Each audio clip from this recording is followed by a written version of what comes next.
जिंदगी में आपका भी ध्यान नहीं लग रहा।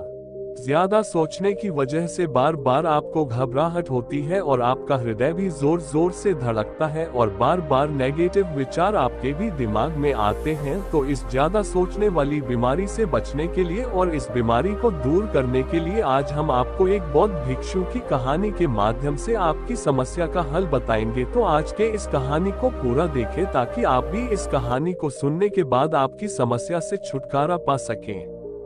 तो चलिए आज की कहानी की शुरुआत करते हैं। एक बार चीन के एक हिस्से में बहुत बड़ा मठ था जहां लगभग 500 भिक्षु रहते थे। वो सभी अपने गुरु के मार्गदर्शन में खुद को जानने का अभ्यास कर रहे थे। एक दिन एक लड़का उस मठ में शिष्य बनने के लिए आया। उसने मास्टर से कहा, मास्टर मैं खुद को जानना चाहता हूँ, मैं सच की तलाश कर रहा हूँ। मैं पता लगाना चाहता हूँ कि सच क्या है।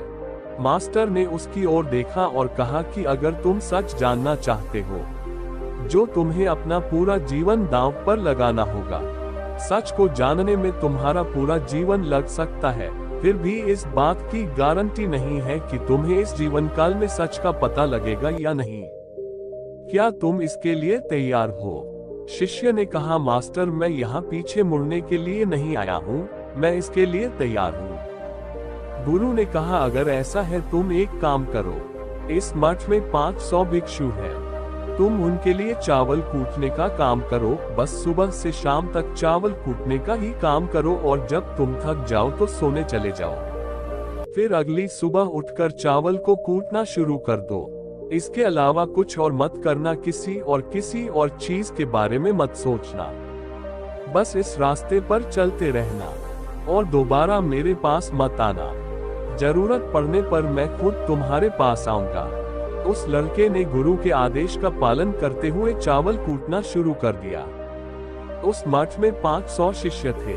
उन सभी को समय समय पर भोजन की आवश्यकता पड़ती थी, इसीलिए वह बहुत जल्दी उठ जाता था और रात को देर तक चावल कूटता रहता था। जब वह थक जाता तो उसी कमरे में सो जाता था जहां वो चावल कूटता था। वो किसी से बात नहीं करता था और ना ही कोई उससे बात करने के लिए उसके पास आता था। कुछ महीनों तक चावल कूटते हुए उसके मन में पुराने विचार आते रहे, लेकिन उन विचारों को कोई नया विषय नहीं मिला तो वह अपने आप ही मिट गए। धीरे धीरे उसके मन में विचार कम होने लगे। कुछ सालों के बाद तो वो अपना नाम तक ही भूल गया। वह हमेशा चुप रहता और विचारहीन अवस्था में बस चावल कूटता रहता। उसने ना तो कभी ध्यान किया था और ना कभी शस्त्र पढ़ा था। मठ के बाकी शिष्यों से मूर्ख समझते थे। ऐसा करते हुए 12 साल बीत गए। 12 साल बाद एक दिन मास्टर ने घोषणा की, अब मेरा आखिरी समय आ रहा है और मुझे अपना उत्तराधिकारी चुनना है जो मेरे बाद मठ का मुखिया होगा। इसीलिए मेरा कोई भी शिष्य है जिससे लगता है कि उसे आत्म साक्षात्कार हो गया है और उसे खुद को जान लिया है, तो रात को मेरे दरवाजे के पास आकर इस दीवार पर कुछ पंक्तियां लिखे जिसमें उसकी जिंदगी का सारा अनुभव समाया हो। कई शिष्यों ने ऐसा करने के बारे में सोचा, पर मठ के प्रमुख शिष्यों में से एक ने वहां जाकर कुछ पंक्तियां लिखी। उसे बौद्ध धर्म ग्रंथों का बहुत ज्ञान था। सभी शिष्यों को लगता था कि वो इस मठ का उत्तराधिकारी बन सकता है। उसने लिखा था कि मन एक दर्पण की तरह है जिस पर विचारों और इच्छाओं की धूल जमा हो जाती है। इस धूल को हटाने के लिए ही ध्यान है। जिसकी धूल हट जाती है और मन का दर्पण साफ हो जाता है, वो मोक्ष को प्राप्त कर लेता है। अगली सुबह जब मास्टर उठे और उन्होंने इन पंक्तियों को देखा और उन्होंने कहा कि किस बेवकूफ ने ये सब कचरा मेरी दीवार पर लिखा है। वो शिष्य जिसने ये लिखा था वो चुप रहा। हालांकि उसने जो पंक्तियां लिखी थी वो ज्ञान से भरी थी, लेकिन ये सब किताबी ज्ञान था। वो शिष्य बहुत चालाक था।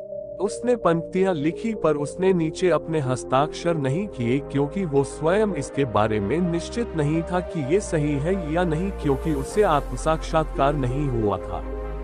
गुरु ने पंक्तियों को पूरी तरह से खारिज कर दिया। ये देखकर सभी हैरान रह गए। ये घटना पूरे मठ में चर्चा का विषय बन गई। इस विषय पर बात करते हुए दो शिष्य के पास से गुजरे। जो 12 साल पहले यहाँ आया था और दिन रात चावल कुत्ता रहता था। दोनों की चर्चा सुनकर वह धीरे से हंस पड़ा। दोनों शिष्य ने उससे पूछा कि तुम क्यों हंस रहे हो।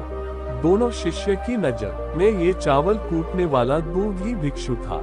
किसी ने उसे ना तो कभी ध्यान करते हुए देखा था, ना ही कभी शास्त्र पढ़ते हुए। हर कोई उसे मूर्ख समझता था जो बस चावल को ही जानता था। उस मठ में बहुत बड़े बड़े विद्वान थे, लेकिन उस चावल कूटने वाले को किसी से कोई मतलब नहीं था। इसीलिए वह दोनों शिष्य उसे मुस्कुराता हुआ देखकर चकित रह गए। फिर उससे पूछा कि तुम क्यों हंस रहे हो। उसने जवाब दिया, मैं इसीलिए हंसा कि मास्टर सही बोल रहे हैं। ये सब पंक्तियां कचरा है। इन पंक्तियों का कोई मूल्य नहीं है। वो दोनों शिष्य चौंक गए। उन्होंने उसे पूछा कि क्या तुम ऐसी पंक्तियां लिख सकते हो जो इससे भी बेहतर हो। चावल पीसने वाले ने जवाब दिया, नहीं, क्योंकि मैं अनपढ़ हूँ, लेकिन हाँ, मैं कुछ पंक्तियां कह सकता हूँ। अगर तुमने उन पंक्तियों को तुम लिख सकते हो तो मैं तुम्हारे साथ जाने के लिए तैयार हूँ। उन दोनों शिष्यों ने कहा, ठीक है। फिर मास्टर के कमरे के पास गए और चावल कूटने वाले ने कुछ पंक्तियां बोली और दूसरे शिष्य ने उस दीवार पर लिख दिया और उन पंक्तियों के नीचे लिख दिया कि चावल कूटने वाला। उन्हें लगा कि मास्टर इस पर भी गुस्सा करेंगे। जो पंक्तियों उसने लिखने के लिए कहा था बहुत अद्भुत थी, और वो पंक्तियां थी तो बस एक का भ्रम है। ना तो मन है, ना ही मन का कोई दर्पण है, और जब मन ही नहीं है तो धूल कहाँ ठहरेगी। जो ये जानता है वो सच को जान गया। जब गुरु ने ये पंक्तियां देखी तो वे आधी रात को उठे और चावल कूटने वाले के पास गए। वह सो रहा था। मास्टर ने उसे जगाया और कहा कि ये लो मेरी छड़ी और मेरे वस्त्र ले लो। आज से तुम मेरे उत्तराधिकारी हो, लेकिन इस मठ को छोड़कर कहीं दूर चले जाओ, क्योंकि इस मठ में बहुत सारे विद्वान हैं जो खुद को तुमसे ज्यादा श्रेष्ठ मानते हैं और वो तुम्हें मार देंगे। वो इस बात को बर्दाश्त नहीं कर सकते कि एक साधारण सा चावल कूटने वाला उनसे ज्यादा विद्वान निकला। तुम्हें वह सारा ज्ञान हो गया है जो मुझे है। तुम्हें ये सारा ज्ञान चावल कूटते कूटते हुआ है, और मुझे पता है कि तुम जहाँ भी जाओगे लोग तुम्हारे पास आने लगेंगे, क्योंकि जब कोई भूल खेलता है तो उसकी महक हर तरफ फैलने लगती है। उसने अपने गुरु के पैर छुए और रात को ही वहां से चला गया। अगर हम अपनी जिंदगी में देखें तो पाएंगे बहुत से लोग सोचते हैं कि ध्यान केवल एक ही जगह बैठकर आंखें बंद कर ही किया जा सकता है, लेकिन हकीकत में ऐसा नहीं है। ध्यान तो चलते चलते भी किया जा सकता है। अपना कुछ काम करते हुए भी ध्यान दिया जा सकता है। असल में ध्यान का मतलब ये है कि आप जो भी काम कर रहे हैं उसे अपनी शिद्दत से करें कि आपको आपके शरीर का ख्याल भी ना रहे। बिल्कुल उस चावल पीसने वाले की तरह जो चावल कूटने में इतना मग्न हो गया कि उसको खुद का कोई ख्याल ही नहीं रहा। उसने चावल कूटते हुए ही उसने आत्म साक्षात्कार प्राप्त कर लिया। हर समय वर्तमान में रहना और कुछ नहीं सोचना मन तब तक ही है जब तक विचार है। जब विचार ही नहीं रहेंगे मन भी गायब हो जाएगा। जब मन ही नहीं रहेगा तभी तुम अपने आप को अच्छे से जान पाओगे। असल में हमें अपने वास्तविक रूप को जानने के लिए कोई अन्य साधना करने की आवश्यकता नहीं है। हम जो कुछ भी कर रहे हैं बस उसमें हमें पूरी तरह से खो जाने की जरूरत है। अपने काम में इस कदर से लीन हो जाओ कि आपका काम भी ध्यान बन जाए। ज्यादा सोचने वाले लोगों के लिए दूसरी रहस्यमयी कहानी अब हम आपको बताएंगे। तो चलिए कहानी की शुरुआत करते हैं। एक गांव में एक आदमी रहता था जो ताले तोड़ने के मामले में एक्सपर्ट था।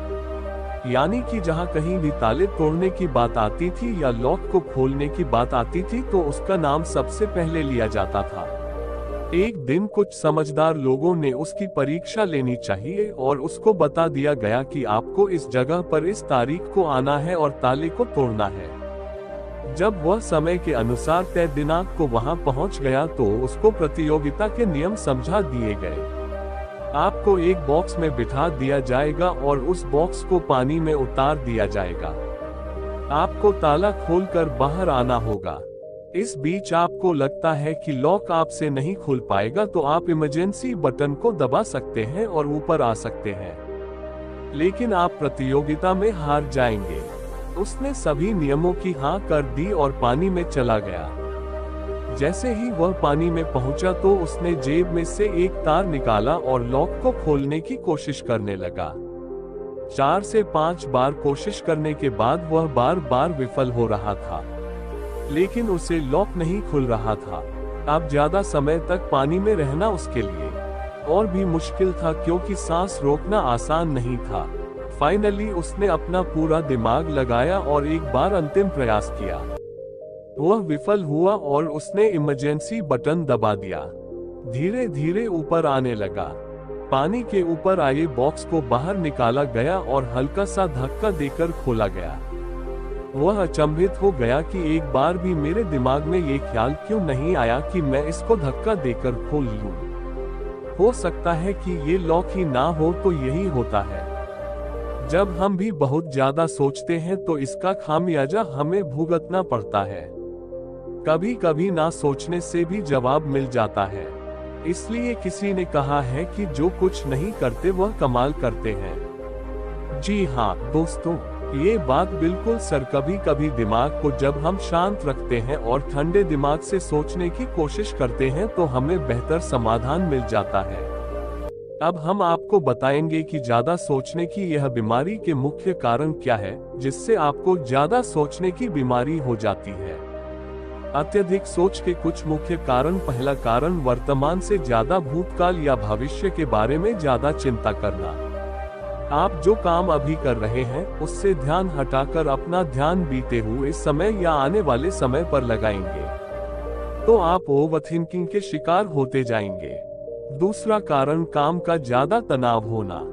जब वर्कलोड ज्यादा होता है तो दिमाग भी तेजी से चलने लगता और ये तनाव का रूप ले लेता है और दिमाग में वो विचार भी आने लगते हैं तो काम से संबंधित नहीं है और लोग ओवरथिंकिंग के शिकार हो जाते हैं। तीसरा कारण डर का बना रहना। जब व्यक्ति के अंदर डर होता है, जैसे नौकरी छूट जाने का डर, प्रमोशन न होने का डर, काम में असफल हो जाने का डर, पैसे न मिलने या डूब जाने का डर, व्यक्ति इस डर को लेकर कल्पना करता रहता है। भले ही ऐसा ना होने वाला हो, लेकिन धीरे धीरे ये डर उसे जरूरत से ज्यादा सोचने पर मजबूर कर देता है। चौथा कारण कॉन्फिडेंस की कमी। जब व्यक्ति में किसी काम को करने के प्रति उलझन बनी रहती है तो कॉन्फिडेंस कम होता जाता है, जिसके चलते नकारात्मक विचार दिमाग को घेरना शुरू कर देते हैं और व्यक्ति ज्यादा सोचना और चिंता करना शुरू कर देता है। पांचवा कारण चीजों के बारे में सकारात्मक से ज्यादा नकारात्मक विचार। जब व्यक्ति छोटी छोटी बातों के नकारात्मक पहलू के बारे में ज्यादा सोचना शुरू कर देता है तो धीरे धीरे व्यक्ति ओवरथिंकिंग का शिकार होता जाता है। क्या ओवरथिंकिंग यानी अत्यधिक सोच से छुटकारा पाया जा सकता है? तो इसका जवाब है जी बिल्कुल, ओवरथिंकिंग यानी अत्यधिक सोच से छुटकारा पाया जा सकता है। हालांकि थोड़ा समय लग सकता है, लेकिन यदि आप नीचे दिए स्टेप्स को फॉलो करते हैं तो आप ओवरथिंकिंग की प्रॉब्लम से यकीनन छुटकारा पा सकते हैं। तो आइए जानते हैं कि ओवरथिंकिंग की समस्या से छुटकारा कैसे पाएं। ओवरथिंकिंग यानी अत्यधिक सोच से छुटकारा पाने के उपाय। ये सब जानते हैं कि पहले विचार दिमाग में आता है, फिर वो क्रिया का रूप लेता है। हमें कोई भी काम सोच समझकर करना बहुत जरूरी है, पर किसी काम को लेकर जरूरत से ज्यादा सोचना और वो बातें भी सोचना जो काम से संबंधित नहीं है, आपको और आपके काम दोनों को नुकसान पहुंचाता है। तो थिंकिंग प्रॉब्लम नहीं है, बल्कि ओवरथिंकिंग प्रॉब्लम है और इसे कम करना जरूरी है। तो आइए जानते हैं ओवरथिंकिंग यानी अत्यधिक सोच से छुटकारा या कम करने के उपायों का। पहला उपाय, स्वीकार करें कि आप जरूरत से ज्यादा सोचते हैं। इस बात को मन से स्वीकार करें कि आप ज्यादा सोचते हैं और आपको ऐसा नहीं करना है। जब आप इस बात को स्वीकार कर लेंगे तो आप इससे छुटकारा पाने के लिए अपने आप को तैयार कर लेंगे। आप ओवरथिंकिंग को लेकर जागरूक हो जाएंगे। जब भी आपको लगे कि दिमाग में फालतू विचार चल रहे हैं, तुरंत उसे वहीं रोक दो और ये सोचना शुरू करो कि आपने सोचना कहां से शुरू किया था। तब आपको मालूम होता जाएगा कि आप कितनी फालतू की बातें सोचकर अपना समय और शक्ति बर्बाद कर रहे हैं। दूसरा उपाय, हमेशा सकारात्मक सोचने की कोशिश करें। क्या गलत हो सकता है कि जगह क्या अच्छा हो सकता है। सोचे नकारात्मक विचार डराते हैं और आपका दिमाग चिंता से दौड़ने लगता है। जब आप उन नकारात्मक चीजों पर ध्यान केंद्रित करने लगते हैं जो कहीं हो गई, तो तब आप दिमाग के गुलाम हो जाते हैं।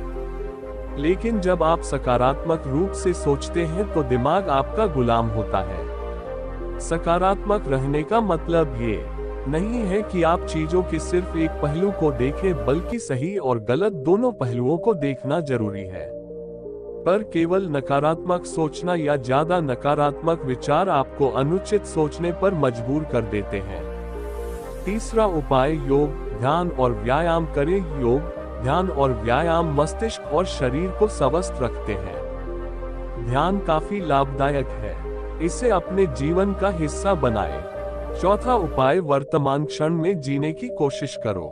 कभी कभी लोग बीती हुई बातों या घटना के बारे में ही सोचते रहते हैं और तनाव में आ जाते हैं। इसी प्रकार जो समय आने वाला है उसे लेकर भी इतनी चिंता करते हैं कि तनाव में रहते हैं। तनाव में दिमाग हावी हो जाता है और फालतू बातें सोचने लगता है। जो समय बीत गया है उससे सीख लो, जो आने वाला है उसकी तैयारी करो, लेकिन ये आप तभी कर सकते हैं जब आप वर्तमान में रहें। इसलिए आप जो अभी कर रहे हैं तो पूरा ध्यान उसी पर लगाओ। पांचवा उपाय, जो बात आपको परेशान कर रही है उससे लिख ले। आपके सोचने के तरीके और आपके महसूस करने के तरीके के बीच एक मजबूत संबंध। आपके सोचने का तरीका आपकी भावनात्मक स्थिति को प्रभावित करता है और आपकी भावनात्मक स्थिति आपके सोचने के तरीके को प्रभावित करती है। तो जो बात आपको परेशान कर रही है उसे लिख ले। अब उस बात के बारे में ये लिखें कि यहाँ आपको क्यों परेशान कर रही है। अब अपने आप से प्रश्न करें कि क्या इस समस्या का हल परेशान रहना है। यदि नहीं तो उसका हल ढूंढे और यही इसका कोई हल नहीं है तो परेशान रहने और सोचते रहने से क्या होगा। जब धीरे धीरे आप ऐसे करेंगे तो इस चीज की आपको आदत पड़ जाएगी और आप अनावश्यक सोचना बंद कर देंगे। छठा उपाय, अपनी भावनाओं का नियंत्रण रखो। भावनाओं पर नियंत्रण रखने का मतलब ये बिल्कुल भी नहीं है कि आप अपनी भावनाओं को दबाएं, लेकिन आपको अपनी भावनाओं पर नियंत्रण रखना होगा।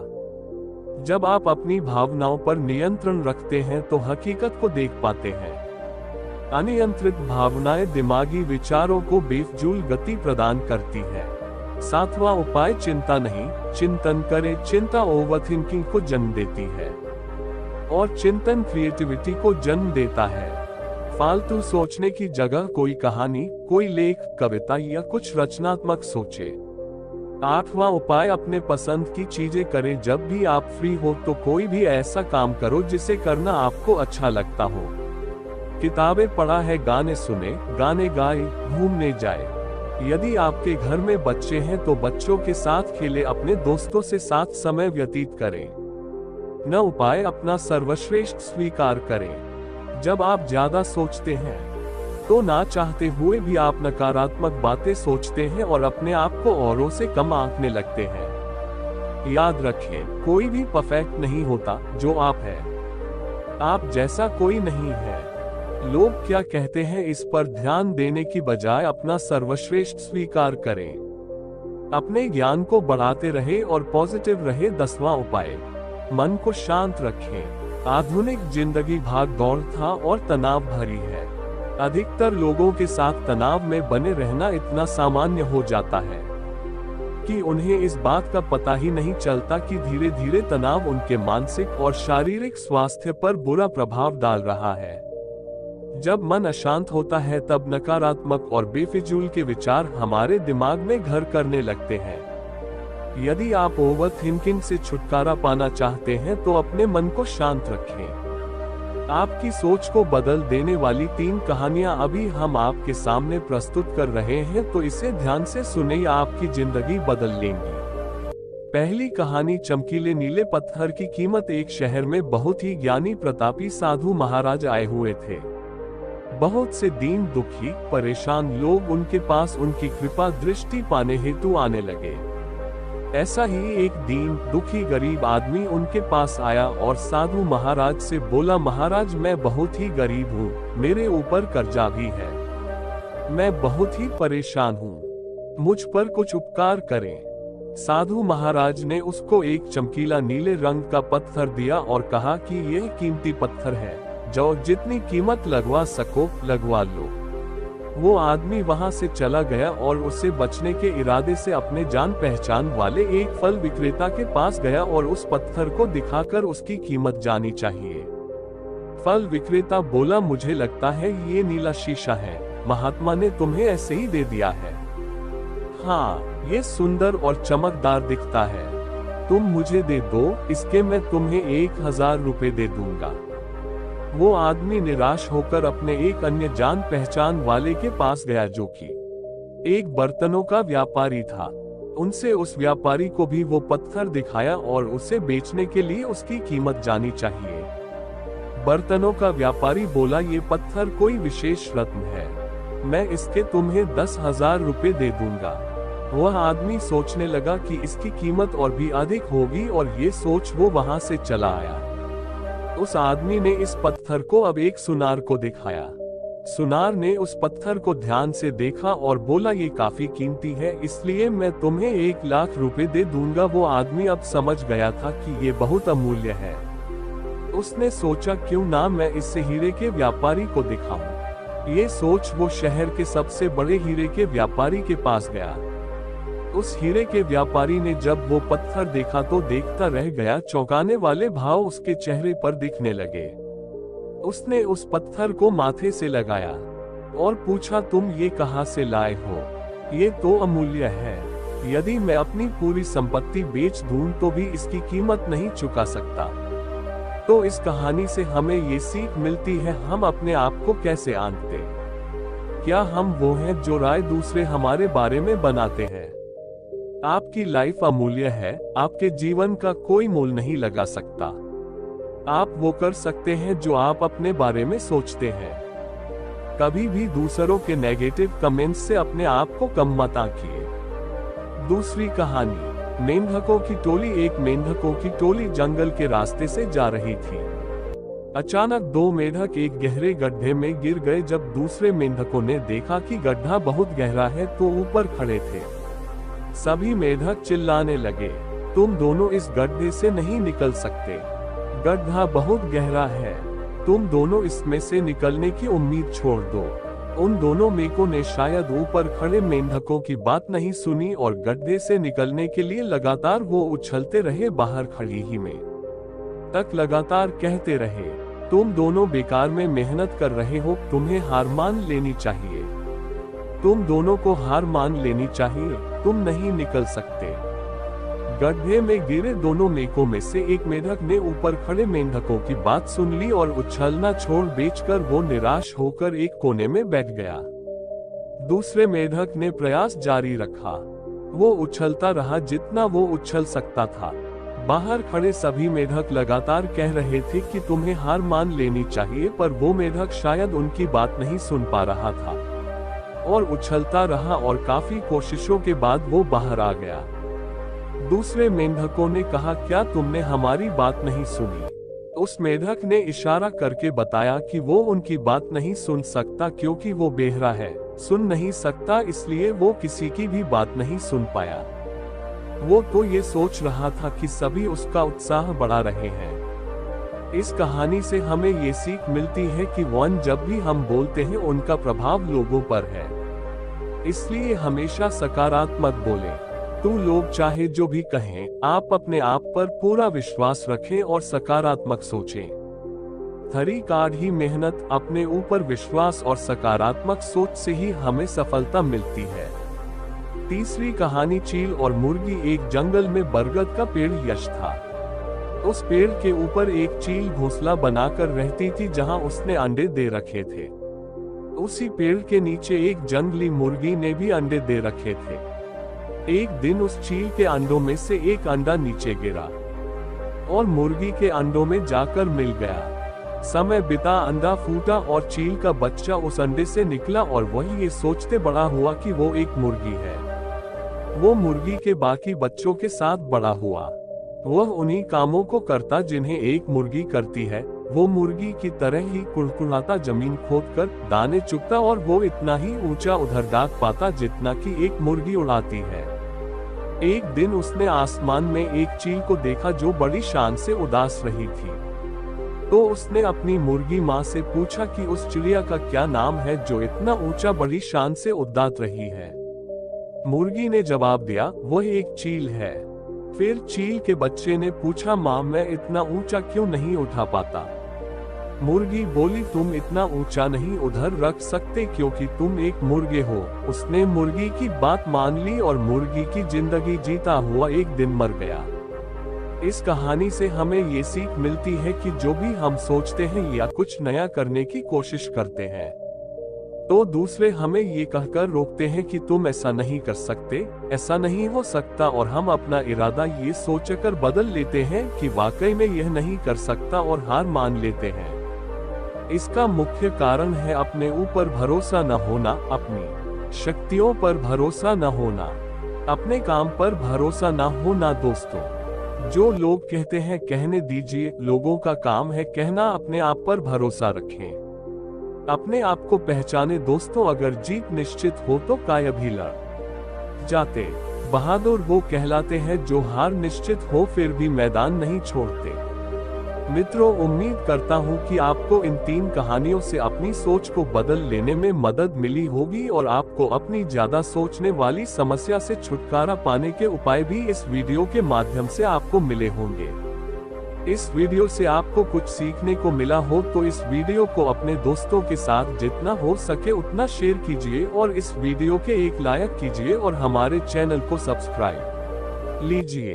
इस वीडियो को देखने के लिए आपका बहुत बहुत धन्यवाद। नमो बुद्धाय।